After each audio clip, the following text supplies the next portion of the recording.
Noson Calan Gaeaf, neu Halloween. It's a night of scares and parties and trick-or-treats. But some of you may be surprised to learn that the origins of Halloween are very different to how we play it now. As we look ahead to a Halloween in lockdown, let's look back at Halloween in days gone by. These days, because of COVID-19, we're all accustomed to staying at home to stay safe. But you may be surprised to learn that our ancestors did exactly the same thing on Halloween, but for a far more sinister reason. For them, Halloween signified a night of terror where spirits returned to the living and forced the living to hide at home.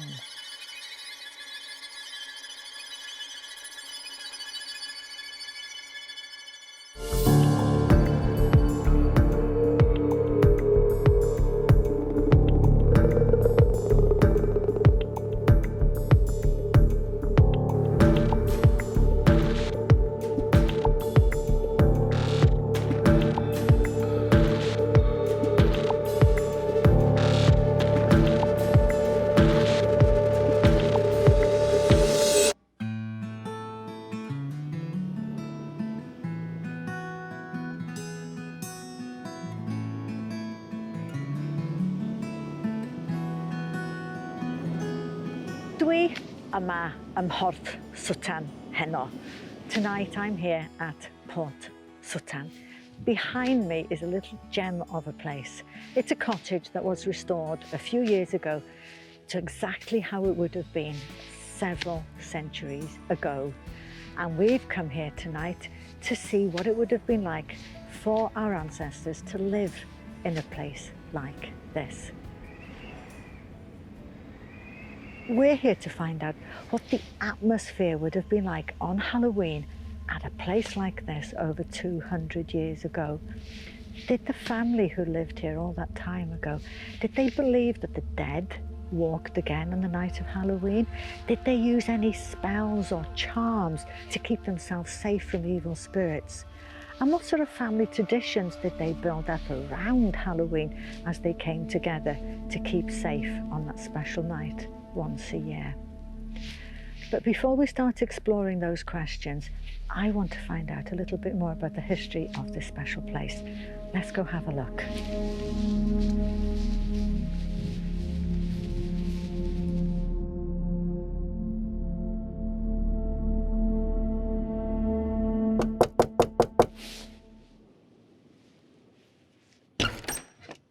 Helo Eric, Marian Dwyd, diolch yn fawr am cyfarfod ni yma heddiw yma. Croeso mawr, da chi fod i mewn? Ond diolch. Da chi?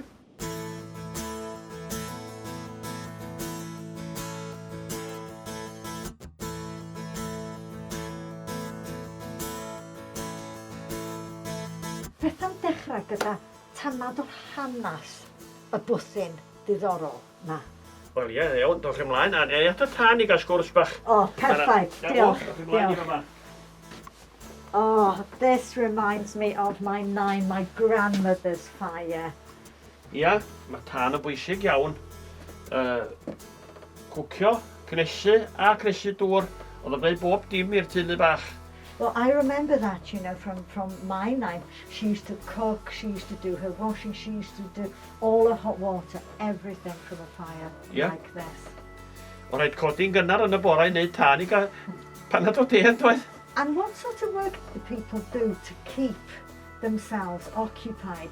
You mentioned fishing, there was working on the land, they were fishing for lobsters here. Yes. That's quite something. Yes, he had a boat and he used to moor it down on the beach all summer, bring it up in the winter. Yeah. What do you remember about the last family who lived here? I only remember Gwilym and his mother here. She was a short woman, a very lively woman, and Gwilym was a big man. You know, he was 6'3", 6'4". Yes, so his father must have been a big man. Yes. I don't know, I don't remember his father. Yeah. So tell me about the restoration. How long did it take?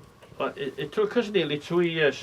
All the stone, everything was still here, nothing had been removed. Well, material-wise, I'm talking about the stone. The thatch and the timbers were rotted, obviously. And it all came back together. Going, the foundations were here. There's a trust, isn't there, that manages it?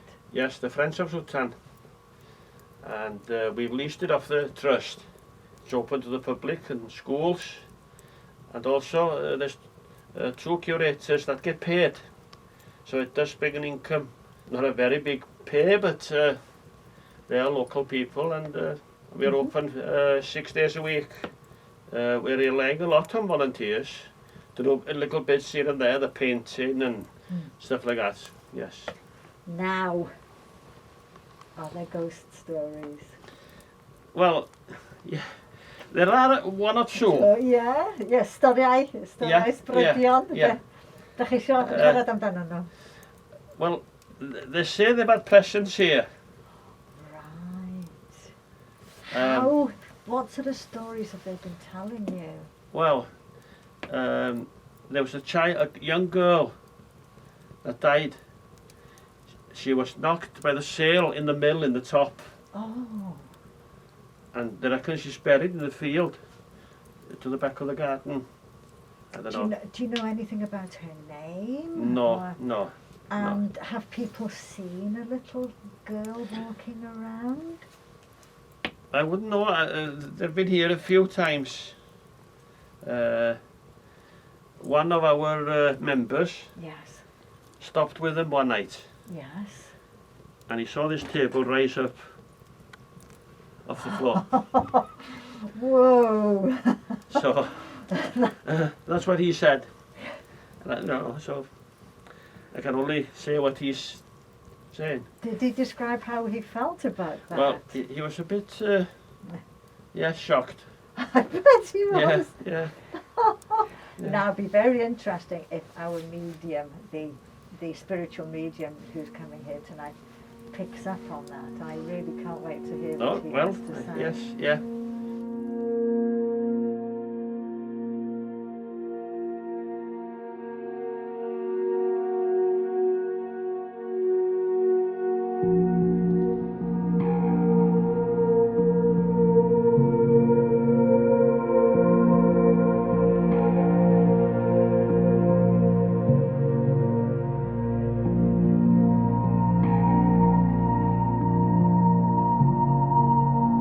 Well, it's a gwely wainscot.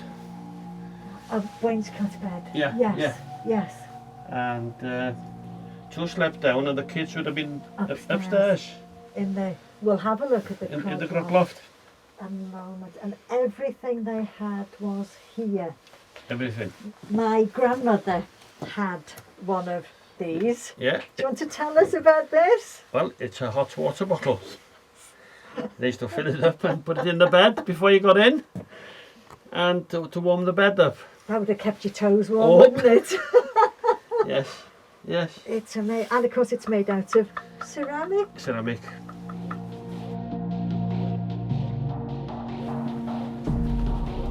We've only got on record 2 children. Gwilym was the only child in the last child to be here. Yes. But there was records in the church of the family here with 2. So 2 of them would have been up there. And they had to climb up. Yeah, pull the ladder out, and then in the day put the ladder back against the partition.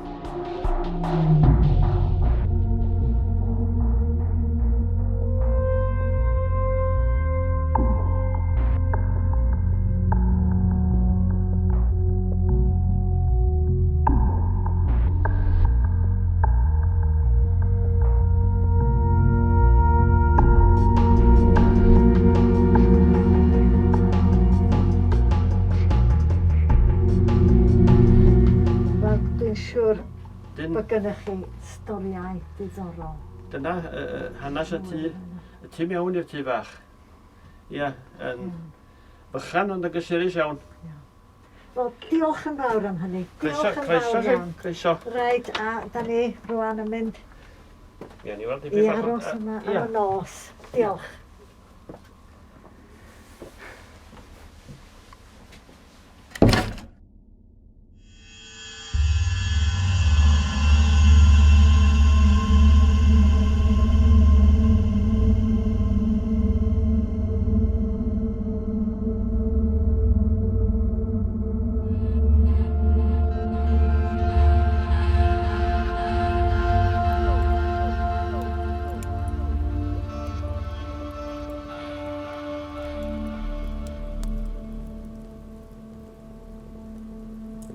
Well, Islwyn, over the years that we've been doing Ochr Arall, we've been to some amazing places. We have, yeah, we certainly have. And here at Sutton Cottage, I just think it's fantastic. And on such a special night as well. Yeah, of course, it's amazing just sitting here in front of the coal fire, and it's just like nice and warm and cosy, you know. The atmosphere inside here is just, it's overwhelming, isn't it? It You know, is. it's really nice, really nice. Now, we're in Sutton, this absolutely glorious cottage. It's hundreds of years old. How many generations of families have lived here? Yeah, lived yeah. and died, we just don't know. Are you feeling anything here? I'm not feeling anything bad.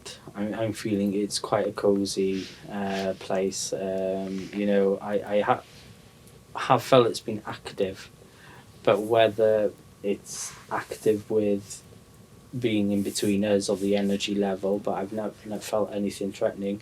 When I first arrived earlier, I did feel there was a gentleman, but he was just felt like I could see him just pacing about, walking around, just checking and having a look what we were doing and stuff, you know. Right. But there's been nothing really threatening or anything. I honestly thought it would be absolutely manic. It's going to be the amount of spirit. I thought it's going to go absolutely nuts, you know. But there's more. Obviously, there is more spirit than just him. But he's the only one that's made himself more known to me, you know. He just looked like I'd say an old farmer kind of word description I could use, you know, a bit hunched back and stuff. And From where what I have can you seen see. him in the cottage? I felt him. He walked through from there when we were sat down earlier when we were talking. He just walked through there. He just had a look what we were doing and stuff, you know. And he was just having a look round because he was showing like that wouldn't have been there. It wouldn't, you know, when he was here. So I, you know, believe that these have been put up at another time where there were other people living here. But when he was originally here, I don't feel that there was as much inside here. It was more of a one room kind of thing, you know. Yes. So how far back he dates here, I'm not 100% sure, to be honest with you. But he looked like an old farmer where, you know, I want to go back where there was no machinery as such. It would have been the animals, obviously, doing all the work and stuff. I want to go a fair bit back with him, you know. Because in a house like this, I'm not sure if this is actually a longhouse, but, you know, what's actually called a longhouse, not necessarily a longhouse, where you'd have your living quarters and the other half would be where the animals were. And obviously in the location like this, with beautiful surroundings, then living next to your animals, working on the land would have been very, very important to your livelihood, as indeed would have been the sea as well. Well, yeah, of course, yeah. Yes. Obviously there are other spirits around, but because it is, I wouldn't say it's busy, but there are spirit around, you know, when I went outside earlier, I could feel that there was spirit around me because the air changes for me and the energy changes for me when spirit are around, you know. And so you feel, you see, and you hear. Yeah. Right. Yeah. We're different mediums, you know. Some will see, some will hear, some will thingy. But I've been lucky enough to be able to do all three. Some might Yeah. just get, do you know, like sometimes you have a thought in your head, but spirit put like a thought in their mind, Right, okay. and they kind of go from there. Yeah. You know. Yeah. Because it's been interesting. I've been with this EMF meter Mm. since you brought it in. Thank you very much. And it's been pretty quiet, hasn't it? It has. It's been extremely quiet. Yes. We've had one blip earlier, but nothing since.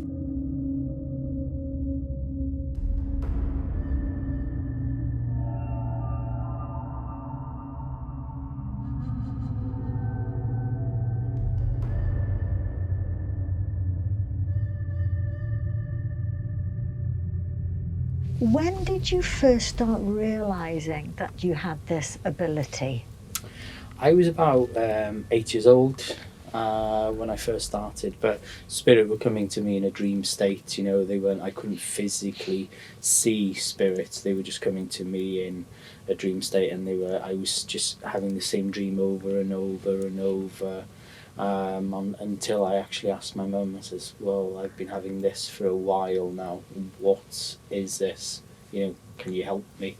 And then spoke to my mother and spoke to my grandmother as well about it, and that's from there they kind of sat me down and said, right, you know, this is it, but we want you to keep it quiet, we don't want you to be bullied, and you know, because obviously children can be quite horrible, can't they, to other children? You know, if certainly you're can. different, Yes. you certainly yes. get picked on, wouldn't you? As you were growing up and you were talking about these dreams that you were experiencing, when did you start relating to them, making connections, trying to speak to them? How did that develop? It was mostly just sitting in bed, and you know, one thing my grandmother and my mum always told me: never be afraid. You know, don't Right. never be afraid. Yeah. Question spirit. Yeah. Why? You know, you want to know why. And that's what I did. I'd just sit in bed, and if I'd see spirit, they'd come in, and I'd ask them, and it was just having a conversation like you and me were. So it was a Yeah. few years. I probably would have been around the 12, 13 before I started seeing spirit and hearing spirit properly, you know. But a lot of mediums and stuff go to development classes to be taught how to work with spirit, but I Right. kind of just sat there and kind of, you know, when you research and think of things, right, okay, I'll try this, I'll try that, but you do it in your own mind kind of thing, Yeah. and that's what I basically did. Now it's Halloween. Yep. People are in lockdown. They're dying to try new things. They've got their families around them. That can be good and bad, as we Well, know. yeah, of course, yeah. They may want to try something at home that they can do to conjure up a spirit, to talk to a spirit, something that's part of the Halloween tradition. If people want to try something at home, what can they do and how should they do it? If they want to try something at home, because obviously I'd rather, if somebody's going to try something, that they do it properly. I would never recommend a Ouija board or anything like that, because when you open a Ouija board up, it's opening maybe a portal to another world or something you're unsure of. Jumanji style. Well, exactly, Yes. Jumanji style. I was thinking more of The Conjuring and that kind of yes. level, I think. But I'd also say, if you are going to do something, maybe a little seance, for instance, sit with your loved ones, either hold hands. I'd strongly recommend never anybody under the age of 18, if you're ever doing anything, you know, Right. always be Yeah. above the age. Sit with your loved ones, hold hands, and ask spirit just to come forward. It is as basic as that, you know, but always an opening prayer of protection, okay? What do you mean by a prayer of protection? People would automatically think, if you say an opening prayer of protection, oh, I'm not religious. You don't have to be religious to have an opening prayer of protection.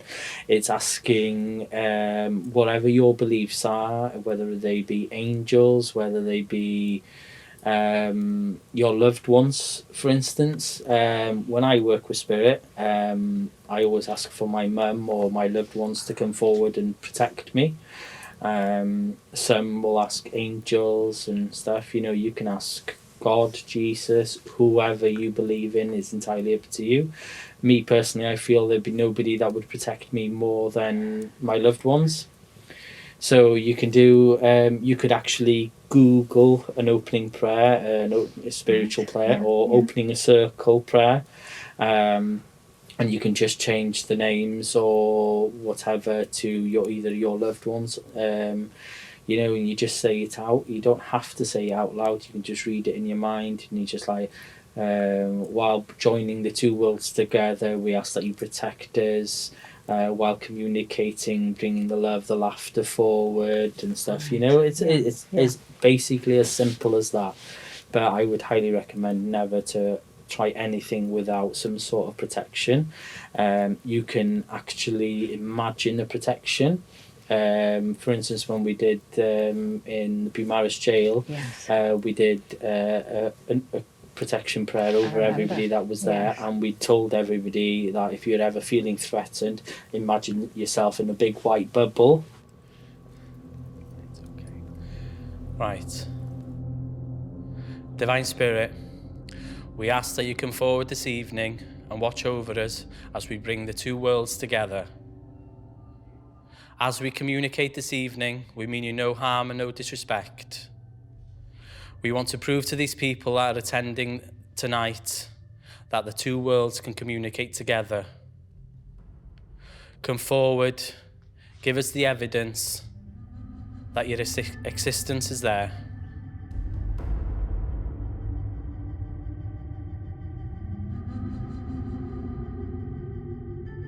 There's different types of protection that you can use. So if they were to do anything like that, I would recommend that, because for me, or really for anybody, you don't have to have all these fancy gadgets or a Ouija board or anything for spirit to come through, because if spirit genuinely want to come through, they will come through no matter what you have. Even for a skeptic, you've got somebody say, I've never felt anything before, and then maybe a couple of evenings later they felt something. They're like, oh my god, I can't explain it really happened. If spirit want to show themselves, they will, no matter what equipment you have or how fancy it is. Spirit will come through. And is there a way that they can bring their session to an end? A simple closing prayer. Always be respectful to spirit, whether you feel the spirit has been good or bad, or whether you felt the energy's not been quite right. You've always got to have that element of respect. Thank you for working with me this evening. Thank you for allowing us to communicate with you. But we ask now, while we separate the two worlds, we thank you in the name of love. And then you ask, your loved ones to watch over you while you bring the evening to a close. Always close a session. Never kind of just leave it and feel, it's fine, nothing happened. Because even though you might not physically experience anything happening, it does not necessarily mean that there wasn't spirit around you, If people feel that their house is haunted, and of course typically when they use the word haunted they mean negative spirits, not positive spirits, and if they feel that they can't cope with what's going on, what should they do? I suppose firstly they could come to Tillimon or Chorarall and let they us could know. Indeed, yeah. Never try and never buy equipment and stuff just because your house has been active. Never buy equipment because who knows what you're opening up a bit more, whether you could have, because I've gone to houses before and it's their past loved ones. I went to one house and their children were being woken up during the night, And I was like, instantly I walked into the house and says, right, there's nothing evil here, I said. And I talked to the lady and I said, you've lost a child. And I said, how many years back? And they were like, yeah, yeah. And I says, it's that child that's just wanting to be around your other children. Oh. So he's wanting to play, but he's Yes. waking up your other children, you know. So it was like kind of that. But this lady, she was ready to buy Ouija boards. She was ready to buy all sorts of holy water, and you know, always, like I said, when working with spirit, you know, do a protection. But instead of imagining the protection just around yourself, you can imagine it around your house. You can just visualize a protection, putting your house in a whole bubble.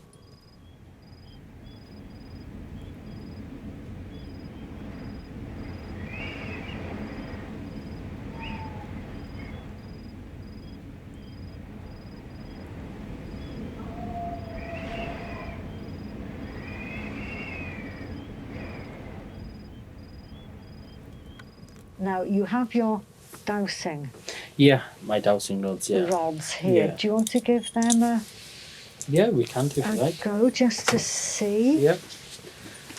Well, for instance, you know, with the dowsing rods, these are copper dowsing rods, and the Does that handle. make a difference, the metal? Not well. I've always preferred them. I think it's easier to work with, to be honest with you. Right, yes. And it's not magnetic to anything, you know. Ah, that's important. So, yeah. So with these, the handle's not actually attached to the rod itself, so it's completely free. You know, it can hang and it can swing. So you can't turn. So yeah, you can't, because you've got some mediums that'll use just the rod where there's no handle, and you can actually see them moving it, you know, for instance. But with these, you know, you just try and hold them up as straight as you can, and where you see my fingers not touching the bottom there, so I can't move. And you just hold them up. You try and get them straight. It takes you a couple of seconds to get it all built in straight. And then you always ask questions. I always tell people to remember, you know, the Terry Wogan game, the yes or a no. Yes. Yes. You know, you've always got to ask a question that ends with a yes or a no. And you've always got to tell spirit, right, cross the rods in for yes and out for no. Right. But sometimes you'll ask questions, you're like, right, okay, is the spirit here? Cross the rods in for yes and out for no. And the rods will cross out. Yeah, which And you're thinking, well, if they're crossing out, there's obviously the spirit here. But spirit, obviously, they don't lose their sense of humour. The sense of humour carries on with them. So sometimes the rods can be so active. Right. And then you just hold them. For instance, you can ask, I'd ask, all right, is the gentleman that I seen earlier, could you let me know if you're still here? Can you cross the rods in for yes and out for no?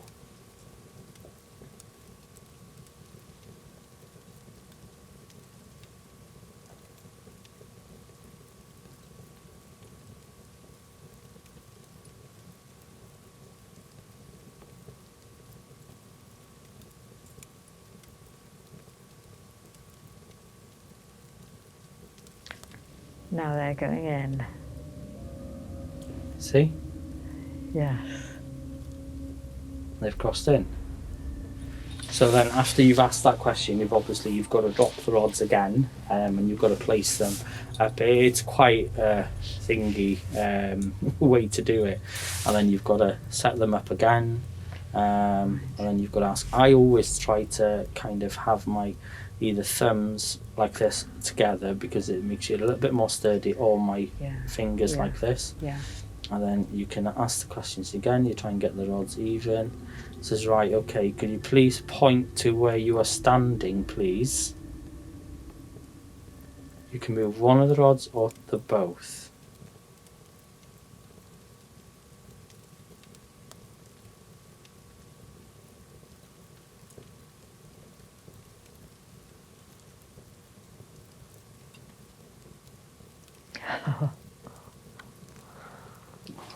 I moved a bit then, sorry. Well, one came this way. I hope I'm not sitting on his knee.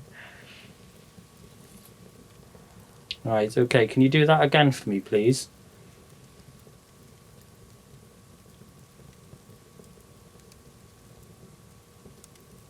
Could you point to me to where you are?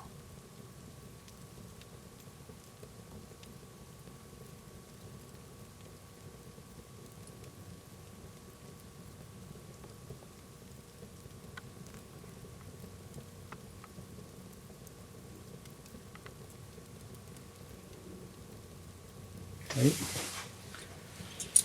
But So- if you're standing over there, then I feel, yeah, in that direction, but I Yes. feel that's me using them, so why don't you well, give them a okay. go? Right, okay. Is it safe for, I mean, I'm a skeptic with such things, which is why I'm so fascinated by Yeah, what yeah, of you course. have to say. But is it safe for ordinary people? Do spirits know who is responsive and who is not? Do you know what I mean? Will they- Yeah, I always say, no matter up to what level of working with spirit, you Yeah. always must work safely with spirits. Yeah, Because obviously, like on the earth plane, there's good people and there's bad people. And obviously, when people pass over to the world of spirit, I wouldn't say necessarily they're cleansed and they are good people when they pass over. right. So I would say always working with spirit, always have that element of safety or protection, a protected prayer, or don't just go into it and think it's a game. It is something That's where I feel important. you need to make sure you know what you are doing. Because working with spirit, no matter up to what level, it's always have to have that element of protection. You're fairly skeptical but open-minded. So I feel comfortable enough to give you them and to let you use them, Yeah. because I know that there would be nothing that would happen to you Yeah, because yeah. or anything You're- that yeah. would fall, Yeah. that you couldn't open anything up. Yeah, That yes. I would Yeah, obviously yeah. protect you. Right. Let So- us have a go. Let's see what we Right. can do. So lifting them up, you say you keep your thumbs I do tend to keep my together. thumbs just because it gives you that little bit more sturdiness. Stability. Just try and make sure that they are, and always ask questions like that can end up in yes or no. But you've got to tell right. spirit, because you can say no for in, out for yes. Right, okay. You have to give them that Yes, command what you instruction. want. Right. Well, the gentleman who responded to Islwyn earlier, if you are happy with us being here, bring the rods in. If you're not happy with us being here, point them out.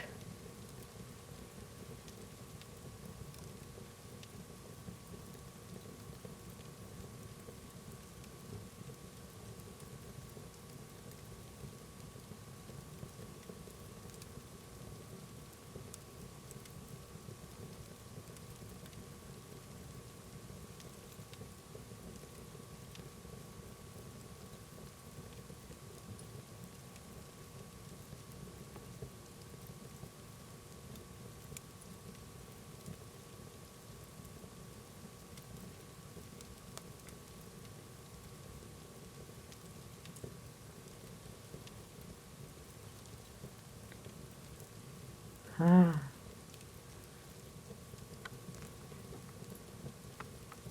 Wow.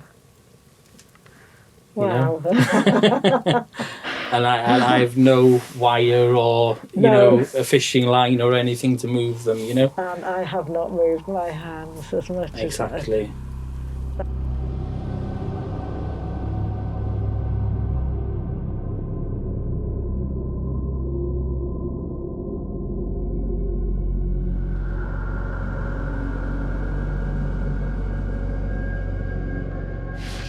Halloween is always associated with evil spirits, with whether it's zombies or coming out of the ground, or some things that will get you, that will harm you in some way. Have you had any experiences with evil, bad, unsettling spirits that have made you frightened? I think one evening where we were in Gwyndy, I said, I'm not scared, I feel uneasy because I know with the spirit that I have around me, my mum and, you know, past relatives, I know I'm well protected. I can feel uneasy, but now where I feel I'm strong enough to look after myself and, you know, to take care of myself, I don't feel as scared, but I would say uneasy. Are you feeling kind of... I feel a spooky sensation. Yeah, you know, I don't have the words for it.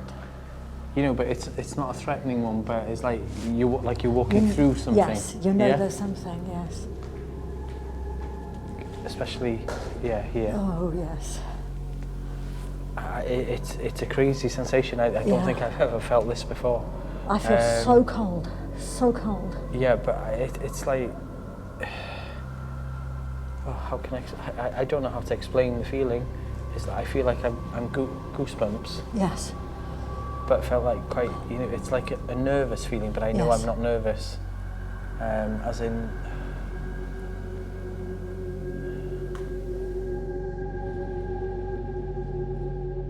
But there have been times where we had one incident in my house where I was lying in bed, and I've never, up until lockdown, I've never worked with spirits in my own home because it's my safe haven. You know, you close the door of the office, you don't want to work, do you? Yeah. And I was just lying in bed, and I was just like, I opened up a little bit just so I thought, I think I wanted a bit of guidance, to be honest, for myself.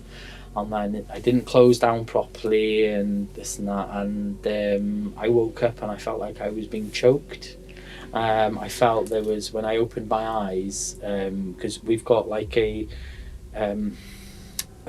internet hub in the bedroom. It's got a little blue light, so it's never pitch black in the bedroom, you know. So you can see the shapes of things. Yeah. But when I opened my eyes, I couldn't see a shape, nothing. I was just like, I could feel he was here, and I just couldn't breathe. So I literally tried to sit up in bed, but I ended up falling out of bed, and I was on my hands and knees, and I just could not breathe. So I would say that's probably the most I've ever been. So what did you do? How did you scared. cope with that? How did you... I just asked my mum and all my guides and stuff to come forward and to push the energy away from me, you know. So I would say that's probably the most I've ever been scared as such. But I wouldn't say I was fully scared. Right. Just very uneasy, maybe. Right, okay.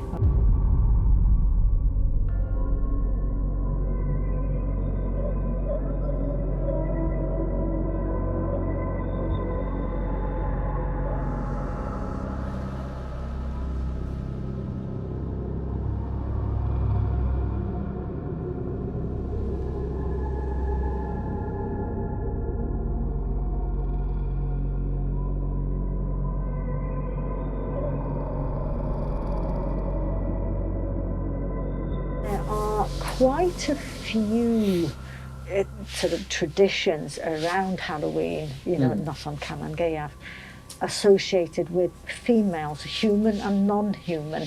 One of them is Yr Hwch Dde, or Yr Hwch Dde Gwta, which is a black sow. Sow.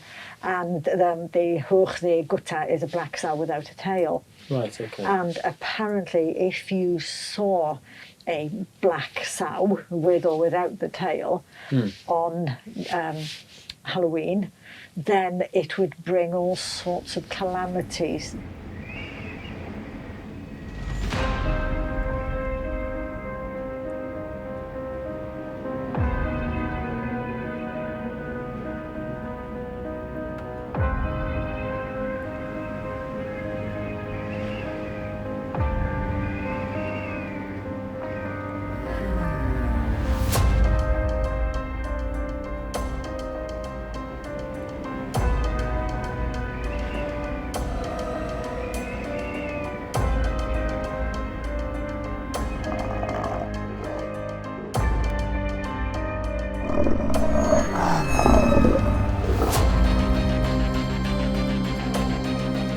One of the most popular places to find a Hwch Dde and a headless woman is at a crossroads, and I've been doing a little bit of reading about crossroads. And for centuries past and well back into the pagan times, crossroads have been perceived to be places where worlds collide, where worlds meet, different types of worlds meet. Okay. And of course, you'll have travellers who might be unsure of which direction. Which way to go? Yeah, of course. Yeah, And so yeah. they can be very vulnerable to the forces Right. Okay. that are coming together at these points. I'm pretty sure I have heard of it, but I've never come across anything like that. You know, I've come across areas where I do believe they do kind of lead to other places on this universe. I don't want to say a portal, but you know, I do believe like where there was certain parts of a building where I've been where like, well, yeah, I'm sure that they can come Did you and go. ever want to go further? Never did, to be honest with you. Don't know if I was too much of a chicken to go or not. I don't Seems know. very sensible to me. Yeah, but I have felt in certain places. There was a house in Holyhead where my friend lived years and years ago, and on top his stairs, I always felt, you know, I could walk down. He had a bit of a turn on the stairs, but I always felt when I walked from the top, I could just carry on walking. I just felt it would take me to somewhere else, you know. That to me actually reminds me of a crossroads, because Yeah, the top well, of yeah, I stairs guess, is yeah, a yeah. junction of places, Yeah. isn't it? And you've mentioned the different places that we've been to, that there's more of a presence in one place. Is there any place that you, or are there any places that you think, yeah, okay, if there's going to be spirit, that's where we're going to find them? Or is it different in different places? It's different in different places, you know. For me, it's a day-to-day thing. It wouldn't necessarily, you know, some people might say, well, bedroom more, but for me, it could be the hallway, it could be the lounge. It wouldn't make any difference really to me. But from my experiences going around doing cleansing and stuff, I find the bedroom and the stairs and the landing a bit more. Any to be idea honest with why? you. Have you thought about why? Well, I don't know. I think it's more because the lights are off and people are a bit more alert than maybe, because if you're, for instance, sat in the Hearing living room noises. watching telly, Yeah. you're not going to be as susceptible to the noise that are around you. But when you're going upstairs to bed, everything else is switched off. Maybe you've got a light on in the bedroom or whatever. But for me, it's always, in most of the places where I've gone, it's always the bedroom or the landing or the stairs, you That's know. interesting. So, What about cemeteries? Halloween, there's always some horror film, isn't there, about cemeteries? there is no difference really. It's just the darkness. There is nothing really there, because, again, I guess I'm kind of repeating myself in a way. It's the cemetery is more of a physical place for us than for spirit, because my mum, for instance, she'd paid for her stone already before she passed, and she turned around and said, "You are under no circumstances to change that stone, change anything that's been said on it, or nothing. I paid for it because at the end of the day, it's a stone in the field. I'm not going to be there. It's just a resting place for my body, and it's only there for you to go and put flowers, because we, as on the earth plane, need something physical to see, you know." Again, So it's I that wouldn't physical see action. a cemetery being Yeah. a bit more scary than anywhere else, to be honest with you. Yeah. I'd probably just, if I were to go camping outside, I'd probably sleep just as well in the cemetery as I would in a field. You know, I wouldn't feel any more uncomfortable because of the surrounding, you know. What about night? We always associate the spirits with night. But are they around the rest of the time? Is night a different time? Is it more active? They're around all the time. It doesn't have to be light time. I think the evenings and the darkness sets the mood. Yeah. You know, people always go paranormal investigating at night. You know, We but do. well, yeah, exactly. You know, I don't think we've been during the day, have we? No. But you don't have to. It doesn't have to be in the evening, in the night time. I think it goes down to when I said, you know, when you're going to bed on the landing and in the bedroom. I think because it's a lot quieter. Yeah. Your I don't know, your, how can we say, you're more alert, maybe. Yeah, You know, you're listening. Your senses are a bit more alert.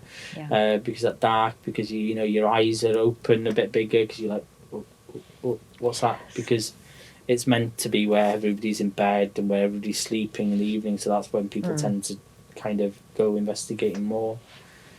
But for me, it can be any time, you know. Yeah.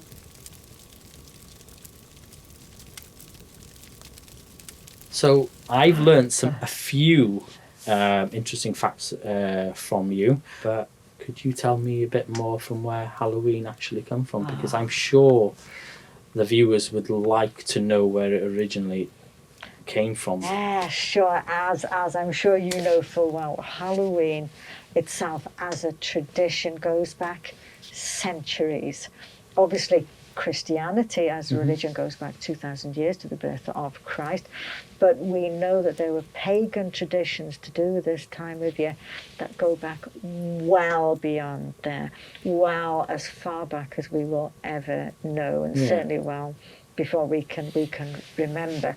This time of year is special. It's traditionally the end of the harvest, and in many pagan calendars, the 1st of November was the beginning of the new year. Right, So okay. we have our new year in January, but it used to be 1st of November, way back. And of course, different cultures had different belief systems. And so what you had was, again, when you have old and new coming together, different worlds coming together, with the end of the harvest, so many different traditions grew up about that. You would have your animals, perhaps in a longhouse like this, where you'd have the family one end, animals at the other. And then the fittest, only the fittest animals would be kept alive. The other animals would be chosen. We spoke about sacrifice earlier we did, on. Many of the weaker animals would be sacrificed or slaughtered, and then they would be then prepared for the winter to keep the family going over winter. Right, okay. Traditionally, it tended to be a 2-day special occasion, because we think of Halloween, and of course it's All Hallowed Eve. Yeah, of course. So the All Hallows Day is the following day, which is the 1st of November. Okay. It's like Christmas Eve and Christmas Day. Yeah. We tend not to do anything with All Hallows Day No, we don't. in the UK at all. I'm not sure any Western culture do. So we've only stuck to the Halloween because it is the beginning. We've discussed portals. It's a way that these two communities come together. You've got the old world, the end of the harvest. You've got the long winter ahead. How do you bring your family together to prepare for that winter? That's It's all grown out of that. How do you deal with the dark nights coming in? How are you going to deal with preparing the food? What are you going to eat? How are you going to prepare yourself? How are you going to prepare yourself mentally? And of course, when bringing people together, it's a time when you can think of loved ones past, people who have died. Yeah, of course. And all these animals and all these ideas, they all come up, and it's all gelled around Halloween. It's okay. It's fascinating, isn't it? Very fascinated. Yes. You know, two different sides to it, Yes. where as a spiritualist medium, I've probably not looked into it as much as that, you know. Obviously, I knew it would have been some sort of tradition, but it's funny how the traditions has changed from that to people going around other people's houses trick-or-treating, you know. Yes. And where's the trick or treat? Where's that come from? That's, of You know, course, it's I've very always wondered. American, and there's many different versions of that. The one thing that's very clear is, of course, America is such a melting pot. You had during the 19th century especially, you had people from Italy, Romania, of course, everywhere you could possibly Different cultures, imagine. Absolutely. And the whole idea of people being able to get along together, of course, it can be very challenging. And so trick-or-treating, I was reading that one of the ways that it sort of developed was a means that people would actually go around to each other's houses, and a means of talking and engaging with each other, and a means of children being able to do it. Yeah, Because children, of course, can knock at a door when an adult can't. that's very true. Yeah. So many interests. I mean, there are loads of other explanations for trick or treat, but I rather like that one. It's maybe some people or some traditions would say it's the only evening a year where your loved ones or the people that are past the world of spirit can come onto the earth plane.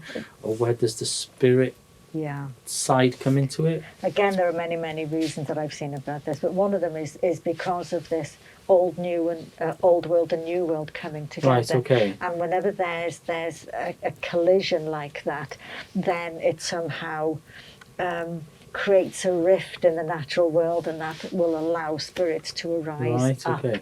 And so the whole point in the old tradition was that on All Hallows Day, you would then pray for the souls of all the saints, because another word for Halloween is All Saints' Day, or rather the 1st of November. And then that would enable the spirits to settle again.